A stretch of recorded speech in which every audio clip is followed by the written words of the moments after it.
How's everyone doing? Hope you're alright. Cody there. I'm back again. Just doing a follow-up video to the Gangland documentary. The second episode aired last night, like headlined Gangland Murder. Just want to speak today as I'm a former gang member that was involved in that world. And there's a lot of like people that are slating the program and everything like that. Now, if you want to watch fake programs where there's a happy ending or something like that, go and watch a Disney film, right? Or if you if you don't like the topic, don't watch it. Go to watching fixed programs like Big Brother and X Factor. The Channel 5 program Gangland is a very hard hitting, informative, real issues, real people, real problems, real talk. And last night's episode obviously was about murder. Now, murder is an occupational hazard when you're in these gangs and stuff like that. I mean, I think 3 or 4 of the guys have died, and like it showed a funeral, and then 3 other people died at the end of the program. Shoki, Myram or something, and a kid called Shakan or Shakwan, whatever he's called. And the thing is, right, I want to start out by saying it's sad that people are dying, right? However, I have no sympathy, right? When you're involved in gangs, right, you carry weapons. It's part and parcel of being a gang member, whether it be firearms or it be knives, right? You openly carry weapons, right? So the chance of you actually get caught slipping, like out of your area, or postcode gangs and all this sort of stuff, in a small like area of like London or anywhere in Manchester, you have postcode gangs, you have like area gangs that run the drugs and control them areas, right? And the lads that were the victims, right, could have very easily have been the killers. Because all it means is, because the lads that were there, the lads that had been killed, had possession of weapons. So all it means is they got caught and they couldn't get their weapon out quick enough. Because if they could have done, the victims would have been the killers. And it's as simple as that. So I don't really have sympathy for them. Not in a disrespectful way, because it's sad that people are dying, but it's an occupational hazard. So it's to be expected. If you run in them circles, it's to be expected, so people really shouldn't be shocked. And it's all about, like, they was doing like grime videos and all that sort of stuff, making grime videos and everything, which is like, it's your archetypal like gang, listening to grime music, smoking the weed, selling the drugs, firearms, weapons, on road, like enough boys, like all together and stuff like that. So it's a hard-hitting documentary. Now, people want to sit there and slag it off and stuff and be like, oh, people want to complain and it's sad and all this sort of stuff, right? But if people watched it and then the lads that got killed somebody else, they'd be like, oh, it's disgusting, shouldn't be showing this sort of disgusting sort of thing. But like I say, people, you can't sugarcoat an issue like Channel 5's Gangland. You really can't. It is what it is. It's real people, real problems. 2016 here in the UK. Less and less police, more organised, dangerous criminals. And these gangs, right, it's hard. You can't, once you're in the gang, you can't really just walk away and leave, right? The gang, I'm a former soldier, right? And gangs is like being in the army, right? There's rank. There's rules. It's regimented. Every man knows his job. They have weapons. They'll die for the man next to them. There is a chain of command as well. And they have their own distinctive uniform. Balaclavas, Stone Island jackets, treads on the feet, just like strap bags, fucking weapon, gun, firearm, knives, drugs, all that stuff. So you have a distinctive uniform as well. And so it's regimented like the army. So it's not something you can just wake up one morning and think, you know what, I'm getting off, I'm gone. Because the thing is, you have a chain of command. And within these gangs as well, you have ranks as well. You have like lieutenants, you have like captains and stuff like that. So, and then you got your street soldiers that are on foot. Your foot soldiers, it's like I say, it's like job progression. You work your way up through the ranks. So you start as a foot soldier on the street, 13, 14, 12, 13, 14, 15, selling the drugs and stuff. Then you take the money back to the elders and stuff, and then the more you prove yourself, then you earn your stripes, and you work your way up through the rankings and stuff in the world of the gangs and stuff. So it's not something you can just wake up and leave. Obviously, money is very addictive.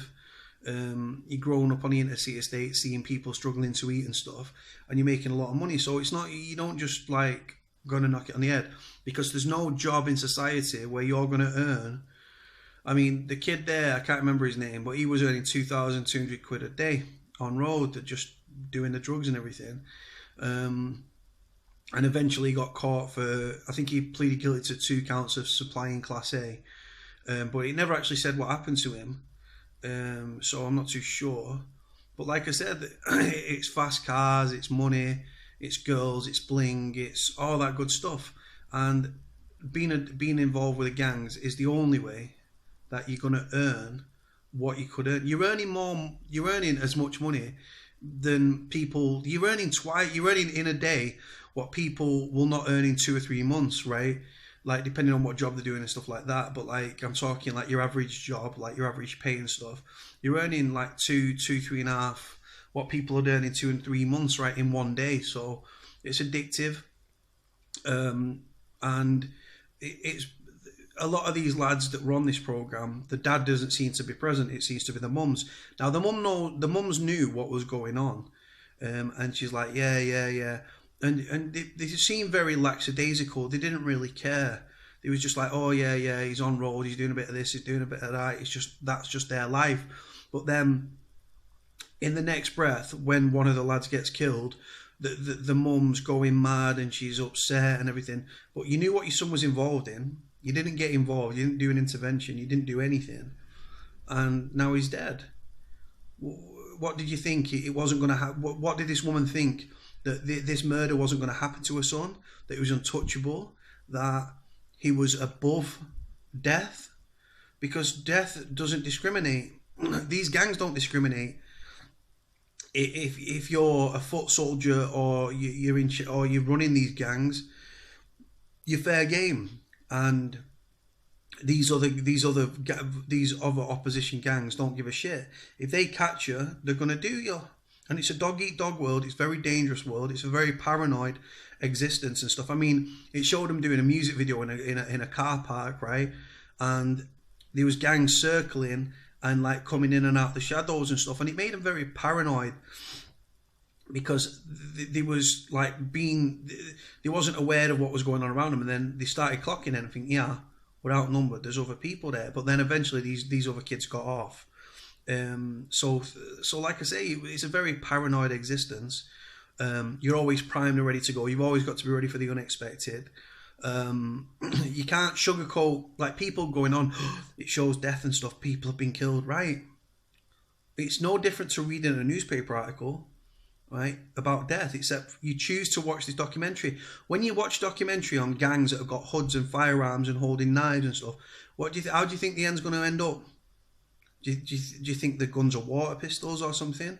The fucking real dangerous firearms, and they got like 9mm thingy, like 9mm bullets and stuff, and like Mac 10 submachine guns and fucking Scorpion submachine guns and all this stuff.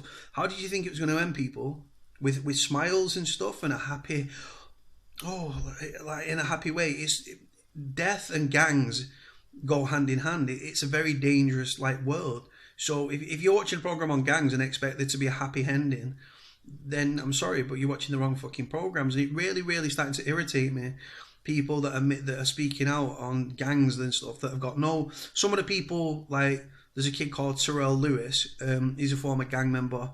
He turned his life around. He does like vlogs and like, he's a vlogger, and he does he's in the gym and stuff now, and he does all that stuff, which good to him and stuff. He fought his way out of that world, and I came through the other end as well. But like I say, there's a lot of people that are coming in on gangs that have got no idea what goes on and what the appeal is and stuff. I mean, the Channel 5 program Gangland will, obviously, it does glamorise the gun, and it will make people resort to crime. I genuinely do believe that, because kids are going to be, the next generation of kids coming up are going to be watching this documentary and thinking, I want a bit of that. I want the money. I ain't going to struggle. I'm getting in with that. And they probably know people that are already in the gang, so it's a natural progression to be involved in.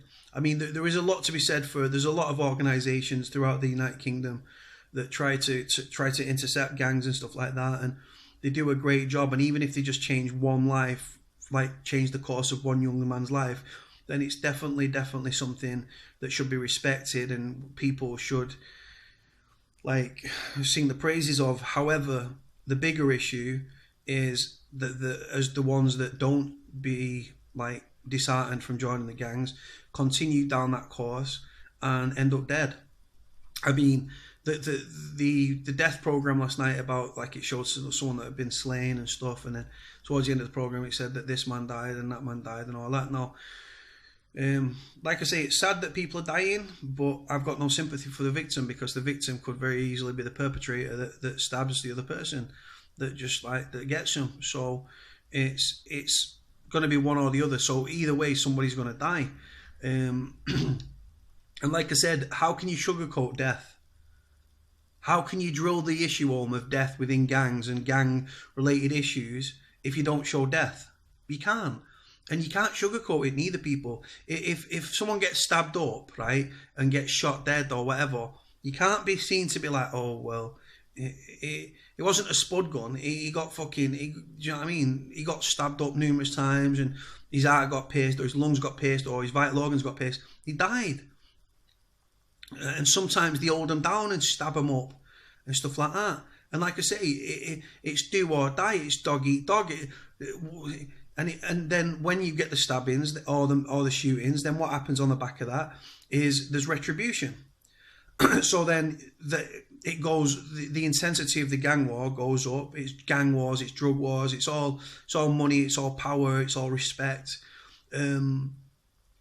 And yeah, it goes on. And I don't know how people, like, what people think is going to happen in these programs. I mean, if you don't like the issue, don't watch it. I mean, you got a taste when you watched the first episode what it was going to be like, so you shouldn't be moaning when you see the second episode and it's all on the trailers and stuff and the press releases leading up to it. It's about murder. So when it says murder, what you're expecting? Like, I don't know, like some sort of fairy tale or something. I really don't understand these people.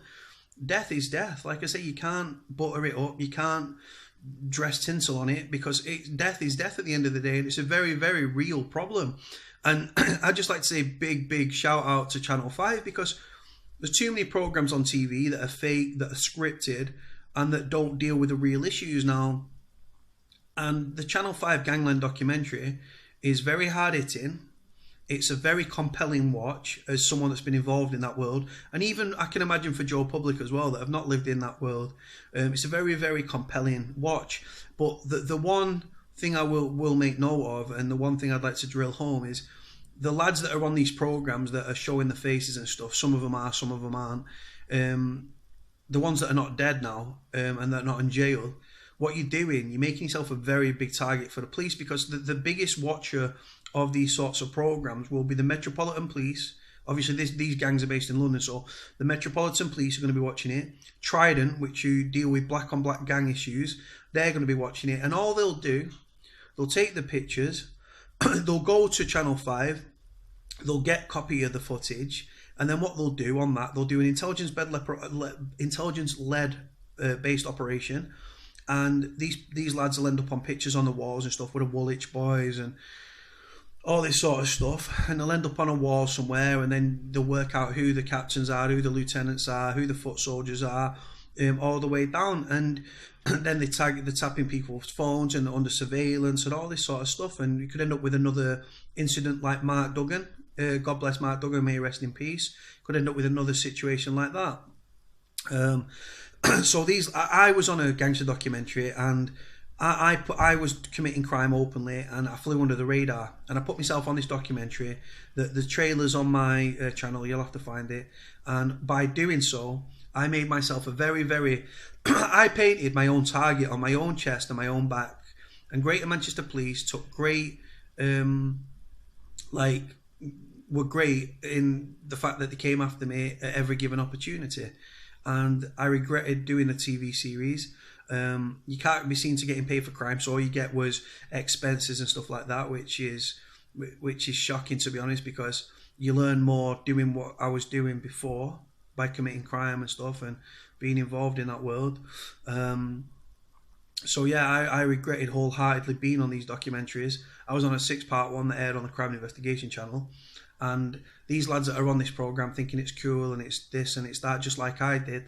The police attention that comes with it is not good. And every dog has its day, whether it be death, prison. I end up in prison on remand on a bullshit charge, which I shouldn't have been on remand for.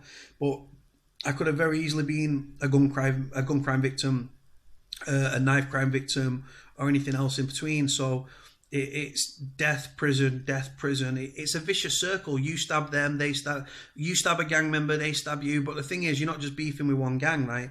It's all about power. It's all about territory. It's all about drugs, money, and respect, right?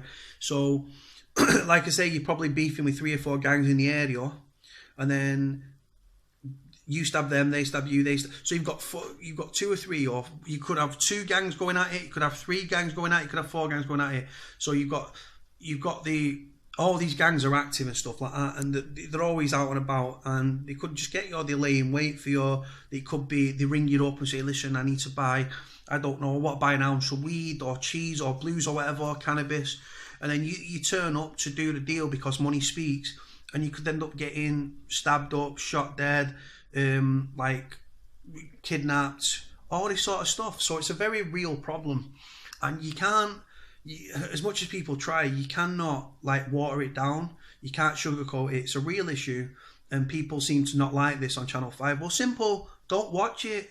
Don't fucking watch it. Right, it's sad, and it's a sad state of affairs, and it's dwindling police numbers, more organised, dangerous, volatile, violent, kids on the streets, right, that are more money driven and stuff. They see the state of the country and they think, you know what, I ain't fucking doing that. I seen my guy with a Merc, I'm having a Merc, and they go out and they earn it. And the drug world is actually a trade, because you learn how to cut stuff, bag it, cut it, and all this sort of stuff. So and it's a profitable world as well. And where you see less and less police on the streets, like, people are gonna profit from it. And when people are walking around with straps and knives and stuff like that, the knife thing is because you're in a gang. It's the in thing, right? And it's cool, and it's a paranoid world, and you don't know when you're going to get caught on your own or get caught slipping. So you carry them because you other rival gang members are carrying them. And all it simply is a case of is the first one to pull the knives out and start going at it. And people say, oh, why can't you have fist fights and stuff? I can fight. I'm a 6'4", 20 stone guy. I can fight. But these gang members, right, when I was involved in that world, I was a lot skinnier, right? These gang members, right, a knife, if I'm 6'4" and a kid pulls a knife out on me, or a firearm, it doesn't matter how big and how hard somebody is, right? It's a good equalizer, and it'll stop you dead in your tracks. And life is a very, very fragile thing, right? We take it for granted. The gang members, they're very lackadaisical about it, very very blasé about it. But it's like, people's lives are very, very, very volatile. Very fragile things, and it can be taken in a heartbeat, literally. And it's a very real issue. And Channel 5 have highlighted this. Yes, the one thing as well which I don't like is the fact of it's stereotypical black yardie sort of gang members. I'm a white guy. I was involved in that world. There's white gangs, like there are white gang members and white gangs that operate as well throughout the United Kingdom. But it seems to be the black youth that are highlighted now. That's wrong, and it's racial and it's stereotypical and everything else. I mean, I used to be involved with a black gang from my side, and I became friends with them. I was doing the doors and all that sort of stuff, and ended up dealing drugs for them and looking out for them and going for food with them and ran with them and all that sort of stuff. So, but like I say, it's money, power, it's respect and stuff. The lads that have died, may you rest in peace. However, I have no sympathy for the day. It's sad that people die, but it's a real issue and it's an occupational hazard, and I'll leave it at that. But Channel 5, keep up the good work. It's a great watch. It's very compelling. It's sad, but it's real. It's real life, real people, real problems. Disenfranchised youths that don't see any other opportunities than to go and commit crime and be involved with gangs and sell the drugs and everything else. And welcome to lawless Britain, people. Anyway, thank you very much for watching. Take care. Bye.